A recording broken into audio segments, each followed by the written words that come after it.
حالات ٹھیک نہیں، حالات گراؤنڈ ریالٹی صحیح نہیں. یہی مشورہ آج بھی ہر بندہ دیتا ہے. ابھی حالات نہیں، اتنے خراب حالات کبھی نہیں ہوئے تھے جتنے امام حسین کے دور میں. لیکن فرمایا میں دین کے خلاف غلط حکمران کو مسلط ہونے کی اجازت ہو مزاحمت کروں گا، مخالفت کروں. امام کہنے لگے کوئی بات نہیں، وہ میرے ساتھ چلے نہ چلے لیکن میں کوفے جاؤں گا. وہ لوگ میرے ساتھ کھڑا ہونے کو تیار ہیں تو وہ جھوٹ ہے یا سچ ہے، پر میں چلوں گا. جب امام علی مقام نے اصرار فرمایا تو جو آپ کے قریبی صحابہ کرام کی اولادیں تھی ساری، یہ بھی اب بیماری ہے. کچھ لوگ کہتے ہیں جی صحابہ نہیں ساتھ چلے، تو میں کہتا ہوں اہل بیت نبوت کے تو کل افراد 21 تھے، تو 72 میں باقی اولادیں کس کی تھی؟ وہ ساری صحابہ کی اولادیں تھی. وہ سارے، پتہ نہیں کیوں اس طرح کا فلسفہ بیان کیا جاتا ہے جس میں حالات خراب ہو. اہل بیت کا اسوہ نور ان کی محبت ضروریات میں سے ہے. رسول کریم علیہ السلام نے فرمایا، جامع ترمذی میں موجود ہے، فرمایا میں جا رہا ہوں پر تمہیں 2 بڑی بھاری بڑی وزنی چیزیں دے کے جا رہا ہوں. صحیح 6 کی روایت. 2 وزنی چیزیں تمہارے بیچ چھوڑ کے جا رہا ہوں، اگر ان کو تھام کے رہو گے تو کبھی گمراہی تمہارے پاس نہیں آئے گی. یا رسول اللہ وہ کون کون سی؟ فرمایا ایک اللہ کی کتاب دے کے جا رہا ہوں اور دوسرا اپنا خاندان دے کے جا رہا ہوں. اگر اہل بیت نبوت کو تھامے رہو گے، ہمارے بزرگوں نے لکھا ہے کہ یہ جو حضور نے کتاب اللہ اور پھر اپنی اہل بیت کا تذکرہ فرمایا تو اس کا مطلب یہ ہے کہ تھیوری دیکھنی ہوئی تو قرآن دیکھنا، اور پریکٹیکل دیکھنا ہوا تو علی اور فاطمہ کو دیکھنا، حسن اور حسین کو دیکھنا، ان کو دیکھنا.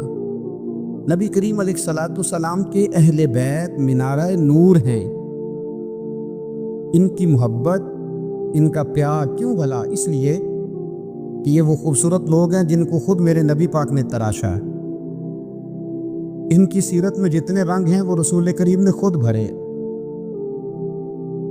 ان کی ایک ایک بات کا خیال نبی پاک نے رکھا ہے. حضور نے از خود انہیں اپنی صحبت عطا کی ہے. زیادہ دور نہیں تھا سیدہ فاطمہ کا گھر، مسجد نبوی کے ساتھ تھا. اللہ کے رسول دن میں 2 دفعہ جایا کرتے تھے. پھر بھی کبھی کبھی فرماتے، فاطمہ میرا دل کرتا ہے آج میں رات تیرے گھر میں قیام کروں. تو سیدہ فاطمہ زہرا فرماتی ہیں کہ آمنہ کے لال اس طرح بھی میرے گھر میں قیام کرتے تھے کہ حضور چارپائی پہ لیٹتے تھے تو ایک کندھے پہ امام حسن کا سر ہوتا تھا اور دوسرے پہ امام حسین کا سر اقدس ہوتا تھا. اور فرماتی ہیں رات کو کبھی حسنین کریمین دودھ مانگتے تو میں اٹھتی دودھ دینے کے لیے، تو حضور فرماتے لیٹ جاؤ آج میرے ساتھ سوئے ہیں تو دودھ بھی میں ہی پلاؤں گا. تو محبوب اٹھتے ان کے لیے دودھ لاتے برتن سے نکال کے. حضور نے انہیں وقت دیا اور پھر ان کی چھوٹی چھوٹی چیزوں کا خیال رکھا. صحیح بخاری میں موجود ہے. تربیت پر توجہ دی. امام حسین تشریف لائے، ابھی عمر مبارک 7 سال کے قریب تھی. مسجد نبوی میں صدقے کی کھجوروں کا ڈھیر لگا ہوا تھا. چھوٹا بچہ جو ہوتا ہے نابالغ، اس پر شریعت کے احکامات نہیں آتے. صدقے کی کھجوروں کا ڈھیر تھا مسجد نبوی میں. یہ تربیت ہے، یہ ٹریننگ ہے جو اللہ کے محبوب نے خود انہیں عطا فرمائی. صدقے کی کھجوروں کا ڈھیر تھا. امام حسین حضور کے ساتھ آئے تو امام علی مقام نے ایک کھجور اٹھا کے منہ میں رکھ لی. شارحین نے لکھا ہے لگتا یہ ہے کہ کئی دنوں کی بھوک تھی، کیونکہ یہ فاقہ اہل بیت کا بڑا محبوب ہے. مجبور نہیں تھے، وہ تو خزانوں کے مالک تھے، پر غریبوں سے محبت کی وجہ سے فاقے کیا کرتے تھے. یہ ان کی پسند ہے فاقہ کرنا. ایک کھجور امام علی مقام نے رکھ لی تو اللہ کے رسول نے گلے میں انگلی ڈال کے نکال دی اور فرمایا حسین یہ صدقہ ہے، یہ میری اہل بیت کے لیے درست نہیں ہے. حضور نے خود تربیت کی. اور پھر سیدہ فاطمہ الزہرا نے اپنے بچوں کو تراشا، ان پر محنت کی. میں اکثر گزارش کرتا ہوں دوستوں سے، میں کہتا ہوں کربلا کا واقعہ کوئی حادثاتی نہیں ہے، اس کے پیچھے پوری ایک لاجک ہے، اس کے پیچھے پورا ایک فلسفہ ہے۔ ایسے ہی کوئی آدمی 3 دن بھوکا پیاسا رہ سکتا ہے؟ کسی آدمی کو صبح اس نے کھانا کھایا اور شام تک کھانا نہ ملے تو ٹانگیں کانپتی ہیں۔ رمضان المبارک میں عبادت کی نیت سے روزہ رکھنے والے بھی شام کو بڑے پریشان ہو جاتے، اور مسلسل 3 دن کھانا نہ کھایا جائے اور پانی نہ پیا جائے، اور حال یہ ہے کہ وہی آدمی تلوار لے کے میدان میں نکلے اور اس کی حالت یہ ہو کہ لوگ اس کے آگے دوڑنا شروع کر دیں۔ ہزاروں کی فوجیں تاب نہ لا سکے، علی کا گھر بھی وہ گھر ہے کہ جس گھر کا ہر ایک بچہ جسے دیکھو وہی شیر خدا معلوم ہوتا ہے۔ یہ کوئی آسان ہے؟ اس کے پیچھے پوری ایک اس کے پیچھے فلسفہ ہے۔ امام راضی کی تفسیر کبیر دیکھیے گا، امام راضی کہتے ہیں کہ سیدہ فاطمہ الزہرا رضی اللہ تعالی عنہ کے دونوں شہزادے حسنین کریمین بیمار ہو گئے تو سیدہ نے منت مانگی کہ بچوں کو شفا ہوگی تو 3 روزے رکھوں گی۔ شفا ہو گئی، روزے بھی رکھ لیے، اور جب مولا علی شیر خدا روزہ رکھنے کے لیے بیدار ہوئے، سیدہ فاطمہ الزہرا بیدار ہوئی تو امام حسن اور حسین بھی اٹھ گئے۔ 7-8 سال کی عمر، اماں جی ہم نے بھی رکھنا ہے۔ صبح کھجور اور دودھ سے روزہ رکھ لیا گیا۔ افطاری کے وقت مولا علی کہتے فاقے چل رہے تھے، کہیں سے میں جون لایا تھوڑے سے۔ سیدہ فاطمہ الزہرا نے پیس کر روٹیاں پکائیں۔ وہ وقت جو بڑا مشکل ہوتا ہے افطار کا، کہتے ہیں اس وقت جب کھانے کے لیے بالکل ہاتھ آگے بڑھنے لگے اور امید تھی کہ ابھی سیدنا بلال اللہ اکبر کہیں گے تو روزہ کھلے گا، لیکن ابھی چند ہی منٹ رہتے تھے کہ دروازے پر ایک فقیر نے صدا دی، کہنے لگا سارے مدینے کے دروازے کھٹکھٹا آیا ہوں، قحط ہے، فاقہ ہے، اے رسول اللہ کے خاندان والوں، میں یتیم ہوں، کسی نے بتایا ہے کہ اور کوئی دروازہ کھلے نہ کھلے سیدہ کا دروازہ تیرے لیے ضرور کھلے گا، کیا یتیم کو روٹی ملے گی؟ تو حضرت مولا علی نے بچوں کی طرف دیکھا ہی تھا کہ امام حسن ساری روٹیاں جا کے دروازے پہ دے آئے۔ کھجور اور پانی سے افطار ہو گیا، صبح پھر کھجور اور دودھ سے روزہ رکھا۔ امام راضی کہتے ہیں این وہ وقت جب افطار کا ٹائم آیا تو پھر دروازے پہ کسی نے صدا دی، کہا رسول اللہ کے خاندان والوں میں مسکین ہوں، رات سے روٹی کھائی ہے، نہ صبح کھا سکا نہ دوپہر، کسی نے بتایا ہے کہ اس دروازے سے خالی کوئی نہیں جاتا۔ امام حسن نے پھر سارا لنگر اٹھایا اور پھر جا کے دے دیا۔ تیسرا دن پھر ہوا، مجھے لگتا ہے جب افطار کا ٹائم آیا ہوگا نا تو یہ خود ہی سارے دروازے پہ دیکھتے ہوں گے، یہ کوئی آیا نہیں لینے والا ابھی تک، لگتا ہے کہ نظریں دروازے پہ تھیں۔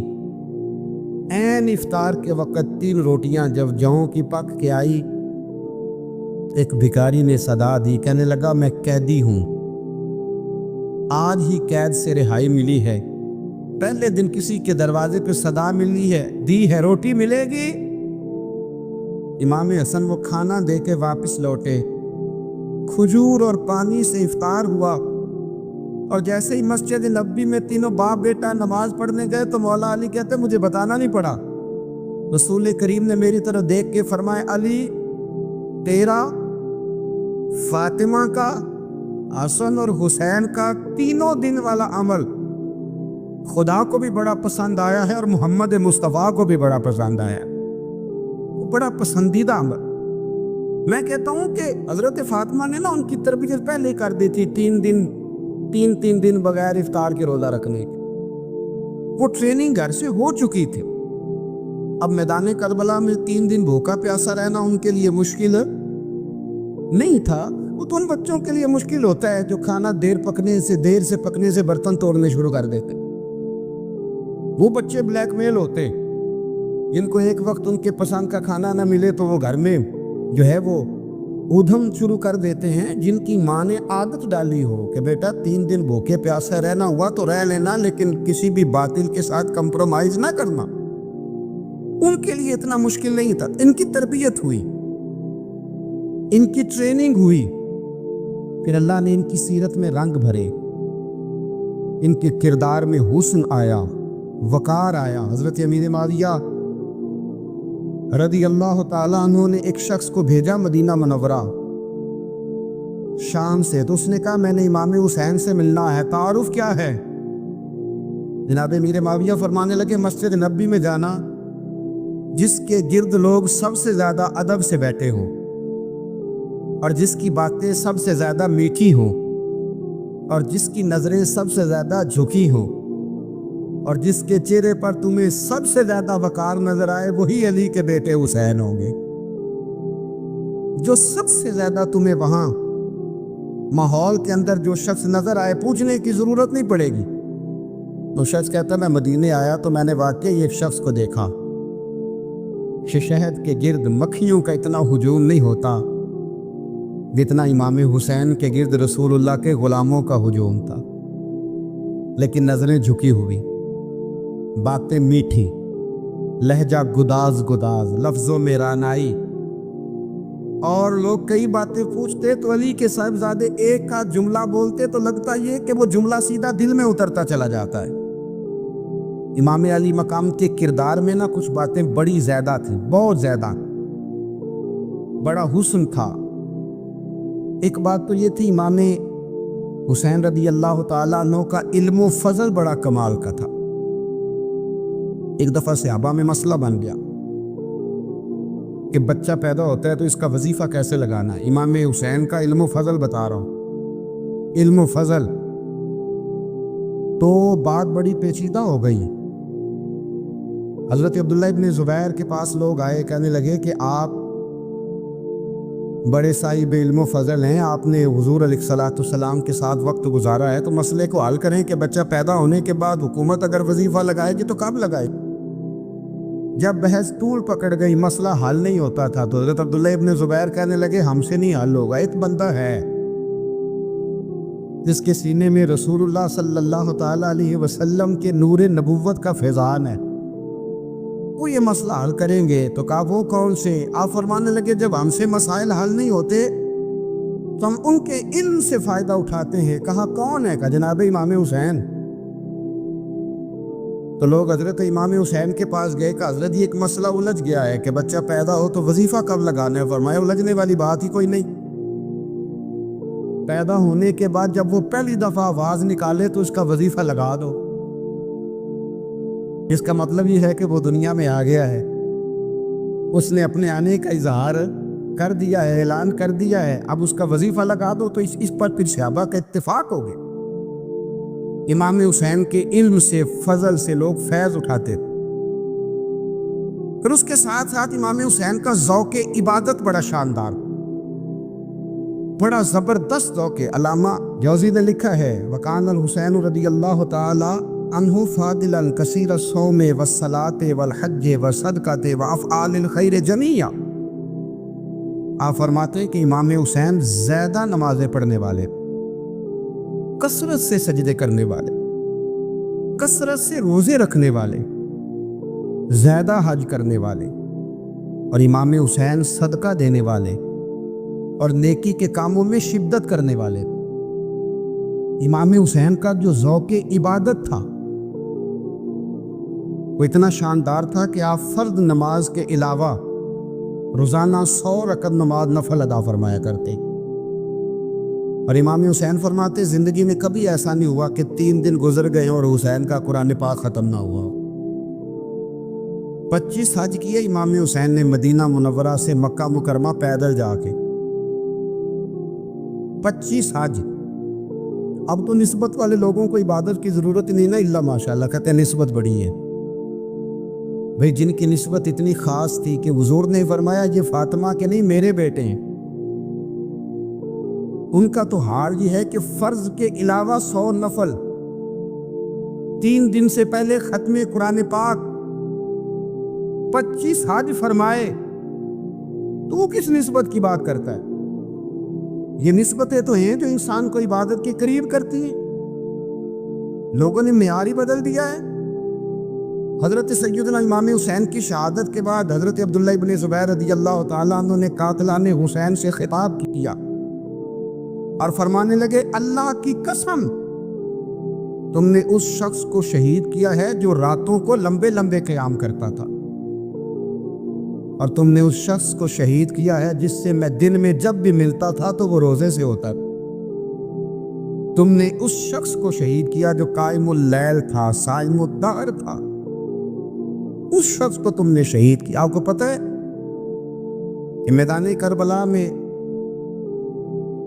جب 9 محرم کو ابن سعد نے امام حسین سے کہا کہ جنگ کرو، اگر یزید کی بیعت نہیں کرنی تو امام حسین نے فرمایا ایک رات کی مہلت دے دو، ایک رات کی مہلت دے دو۔ حضرت امام زین العابدین کہتے ہیں میں نے اپنے والد گرامی سے عرض کی کہ ابا جی آپ جہاد سے دور جانے والے تو ہیں نہیں، آپ تو جہاد سے پیار کرنے والے، اور یہ بھی پتہ ہے مجھے کہ یہ جنگ اب ہو کے رہے گی، تو ایک رات کی مہلت لینے کا معنی کیا ہے؟ بھئی کل بھی لڑنا ہے اور رات بھی لڑنا ہے، تو ابا جی ایک رات کی مہلت۔ تو سیدنا امام حسین رضی اللہ تعالیٰ عنہ فرمانے لگے بیٹا رات کی مہلت اس لیے لی ہے کہ میں آج رات کھل کے اپنے رب کی عبادت کر لوں، میں استغفار کر لوں، میں لمبے سجدے کروں۔ اور کہا زین العابدین تو جانتا ہے نا کہ مجھے نماز سے، تلاوت سے، دعا سے اور استغفار سے بڑا پیار ہے، نماز سے مجھے پیار ہے، دعا سے مجھے پیار ہے، استغفار سے مجھے پیار ہے۔ فرمایا بیٹا میں نے اس لیے نہیں کہ میں چاہتا ہوں ایک رات اور دنیا میں رہوں۔ تو امام زین العابدین فرماتے ہیں امام علی مقام نے سجدے پہلے بھی بڑے کیے، پر 9-10 کی درمیانی رات جو ان کے سجدے تھے وہ میں نے کبھی نہیں دیکھے۔ فرماتے ہیں تیمم کے ساتھ وہ رات کی جو عبادتوں کا رنگ تھا وہ میں نے کبھی نہیں دیکھا۔ امام علی مقام کا عبادت کا ذوق تھا، شوق تھا، لذت تھی۔ آپ یقین کریں ایسے ایسے عجیب بہانے ہم لوگوں کہتے ہیں میرا نماز میں دل نہیں لگتا، تو میں کہتا ہوں تیرا گپ شپ میں کس طرح لگتا ہے، تیرا موبائل پہ کیسے لگتا ہے بھائی؟ یہ تو بھئی ذوق کی بات ہے۔ امام حسین کہتے ہیں مجھے قرآن پاک سے پیار ہے، مجھے تلاوت سے پیار ہے، مجھے دعا سے پیار ہے، مجھے استغفار سے پیار۔ جس کو جس چیز سے پیار ہوگا دل لگ جائے گا۔ ہم نے کبھی پیار کیا ہی نہیں اس سے، جن چیزوں سے پیار ہے وہاں دل لگ جاتا ہے۔ یہ ایک بہانہ ہے، ورنہ کثرت سے عبادت کرنا، ذوق پیدا کرنا، یہ تو اہل اللہ کا طریقہ ہے۔ والذین یبیتون لربہم سجدا وقیاما، رب کے بندوں کی علامت یہ ہے کہ وہ راتیں سجدے اور قیام میں گزار دیتے۔ تو امام حسین کی سیرت کا کمال ہے کہ ذوق عبادت رکھتے تھے۔ دوسری بات جو امام علی مقام کی سیرت میں بڑی شاندار ہے وہ یہ ہے کہ سخی بڑے تھے۔ ایک قول سنانا ہے آپ کو امام حسین کا، اور خواہش میری یہ ہے کہ میرے حاضرین اور ناظرین اس قول کو رٹا لگا کے یاد کریں، اس قول کو انشاءاللہ۔ یہ قول جو امام حسین کا ہے نا جی، یہ جس دن مجھے ملا تھا نا تو میں نے بھی رٹا لگا کے یاد کیا تھا، اور میرے پاس جتنی ڈائریاں ہیں شاید میں نے سب میں لکھا ہے۔ امام علی مقام رضی اللہ تعالیٰ عنہ فرماتے تھے اللہ کی رضا کے لیے کسی شخص کی ایک حاجت پوری کر دینا 1 مہینہ مسجد میں اعتکاف کرنے سے زیادہ درجہ رکھتا ہے۔ ایک بندے کی ایک حاجت پوری کر دینا 1 مہینہ پورا مسجد میں اعتکاف کرنے سے زیادہ درجہ رکھتا ہے۔ خدا کے بندے تو ہیں ہزاروں اور بنوں میں پھرتے ہیں مارے مارے، میں اس کا بندہ بنوں گا جس کو خدا کے بندوں سے پیار ہوگا۔ کسی بندے کی ایک حاجت پوری کرنا 1 مہینہ اعتکاف میں بیٹھنے سے زیادہ افضل ہے۔ اسی لیے تو میرے حبیب کریم علیہ السلام نے فرمایا تو رب کے بندوں کی حاجتیں پوری کرنے میں لگ جا، رب تیری حاجتیں پوری فرما دے گا۔ تو امام علی مقام فرماتے تھے ایک حاجت کسی کی پوری کرو۔ حضرت جناب سیدہ زینب بنت ابی رافع کہتی ہیں کہ سیدہ فاطمہ الزہرا نا ایک دن اپنے دونوں شہزادوں کو لے کے، جب حضور کی طبیعت مبارک بظاہر علیل تھی جس میں حضور کا وصال ہوا، دونوں شہزادے لے کے سیدہ فاطمہ نبی کریم کی بارگاہ میں گئی، کہنے لگی یا رسول اللہ میرے بچوں کو کچھ دیجئے۔ سیدہ پاک تو حضور اٹھ کے بیٹھ گئے، اس کندھے سے امام حسن کو لگایا اور اس سے امام حسین کو لگایا، اور فرمایا فاطمہ یہ جو میرا حسن ہے نا، اس کو میں اپنی ہیبت اور سرداری دیتا ہوں، اور فرمایا یہ جو میرا حسین ہے نا، حسین کو میں اپنی جرت اور سخاوت دیتا ہوں۔ میرا حسین جرت مند ہوگا اور سخی ہوگا۔ داتا گانج بخش علی حجویری، امام الاولیاء، سید الاصفیاء، داتا صاحب کشف المعجوب میں فرماتے ایک دن نا امام حسین کے پاس ایک شخص آیا بڑی دور سے کچھ مانگنے، کہا حضور کچھ دیجئے۔ وہ شخص کہتا ہے کہ میرا ظرف یہ تھا کہ 4-5 دینار ملیں گے، تو امام حسین فرمانے لگے تھوڑی دیر بیٹھ جا، رزق آ رہا ہے۔ تو امام حسین کو حکومت وقت کی طرف سے نا 5 تھیلیاں ملی، جس میں ایک تھیلی میں 500 اشرفیاں تھیں، 5 تھیلیاں آئیں، لیکن اس کو آنے میں نا ذرا دیر ہو گئی۔ وہ 5 تھیلیاں جب آئی نا تو امام حسین اس کی طرف 5 تھیلیاں بڑھا کے نا، ذرا دیکھنا میری طرف غور سے، 5 تھیلیاں بڑھا کے نا تو فرمانے لگے میاں جتنا تجھے انتظار کرایا ہے نا، اتنی ہم تیری حاجت پوری نہیں کر سکے، تو یہ نہ محسوس کرنا کہ حسین کے دروازے پہ بیٹھا بھی رہا ہوں تو ملا کیا ہے، یہ نہ محسوس کرنا۔ وہ شخص کہتا ہے جب میں نے وہ تھیلیاں کھولی اور پھر میری نظر امام حسین پہ پڑی تو میرے اندر سے آواز آئی اگر حسین ابن علی اتنے سخی ہیں تو محمد عربی کتنے سخی ہو۔ اگر یہ معیار ان کا ہے، ان کا یہ معیار ہے، اور خود بھیک دے خود ہی کہیں منگتے کا بھلا ہو، خود کہنے لگے جتنا انتظار کرایا ہے اتنی تیری مدد کر سکے، یہ سخاوت کا معیار تھا، یہ طریقہ تھا۔ ایک دفعہ سیدنا امام حسین رضی اللہ تعالیٰ عنہ کے گھر کے اندر نا 5000 دینار آئے، مسجد میں تھے، آپ کو 5000 دینار ملے تو امام زین العابدین کہتے ہیں کہ مسجد سے لے کر گھر آنے تک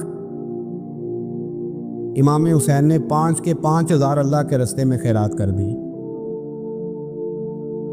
فرماتے میں نے کہا ابا جی 5 دینار کی گھر میں ضرورت تھی، مالنا والے سخی نہیں ہوندے تے سخیاں کل مال نہیں ہوندا، ایتھے اوتھے دوویں جہانی سخی کنگال نہیں ہوندا۔ کہا ابا جی 5 دینار کی گھر میں ضرورت تھی، تو کہتے ہیں مجھے فرمانے لگے بیٹا یہ جن کو میں نے دیا ہے نا، یہ گھر کے لیے ہی دیا ہے، یہ گھر کے لیے ہی دیا ہے، جن کو دیا ہے تمہارا کیا خیال ہے یہ باہر خرچ ہوا ہے؟ یہ گھر کے لیے ہی ہے، اس لیے کہ جب انسان دوسروں پر شفقت کرتا ہے تو اللہ اس کے گھر پہ رحمت فرماتا ہے۔ امام حسین کے مزاج میں پہلی بات میں نے ذوق عبادت کی عرض کی، دوسری بات عرض کر رہا ہوں کہ صحابہ حضرت اسامہ بن زید بڑے پیارے ہیں میرے نبی کریم کے، بڑے پیارے۔ حضرت اسامہ بن زید کے بارے میں سیدہ عائشہ صدیقہ فرماتی ہیں ان کے ناک سے اگر ریٹھ نکلتی تھی تو اللہ کے رسول اپنے دستے مبارک سے صاف کر دیتے تھے، اور سرکار فرماتے تھے کہ اگر اسامہ لڑکی ہوتا نا، ان کے غلام کے بیٹے تھے حضرت زید بن عار، اگر یہ لڑکی ہوتا میں اسے زیور پہناتا۔ بڑے پیارے تھے، لیکن جب ان کا آخری وقت آیا نا تو 60,000 دینار کا قرضہ تھا، رشتہ داروں سے کہا، دوستوں سے کہا، یاروں سے کہا، اور قرض ادا نہیں ہو رہا تھا۔ حضرت اسامہ بن زید کہتے ہیں بڑا پریشان تھا، جب حد ہو گئی نا تو حضرت اسامہ بن زید فرمانے لگے جاؤ کوئی حسین ابن علی کو خبر کرو، ان سے کہو میں نا غلام ہوں آپ کے نانا کا، اور مقروض دنیا سے چلا گیا تو کیا بنے گا۔ امام حسین کو خبر ملی تو دوڑے آئے۔ لاجپال اس پیر کو نہیں کہتے کہ تگڑا نذرانہ لے کے تو ماتھا چوم لے، لاجپال تو اس کو کہتے ہیں کہ جب ضرورت پڑے تو وہ سر پہ موجود ہو۔ حضرت سیدنا امام حسین تشریف لائے تو جناب اسامہ بن زید رو پڑے، کہنے لگے حضور میں نے نا غلامی کی ہے آپ کے نانا، اور اس غلامی پہ ناز ہے، اب 60,000 دینار کا قرضہ لے کے دنیا سے جاؤں گا تو میری قبر پہ بوجھ رہے گا۔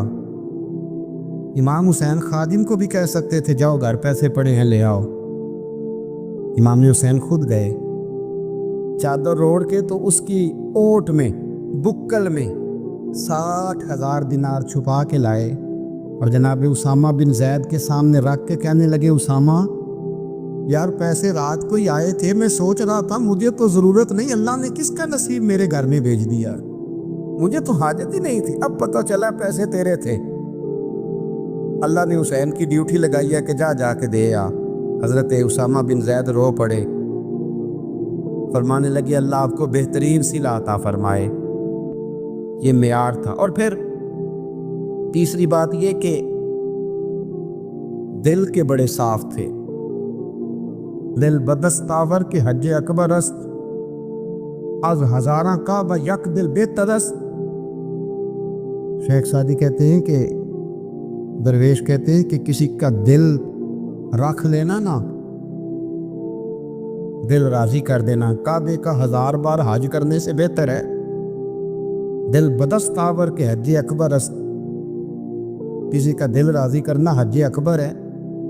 امام بڑا ہی پیار کرتے تھے، گھوڑے پہ جا رہے تھے، کچھ فقیر غریب لوگ بیٹھ کے روٹی کھا رہے تھے، کھا رہے تھے سڑک کے کنارے، تو امام زین العابدین فرماتے ہیں کہ جب امام حسین گزرے تو انہوں نے آواز دی حضور دل کرتا ہے ہمارے ساتھ بیٹھ کے روٹی کھائیں۔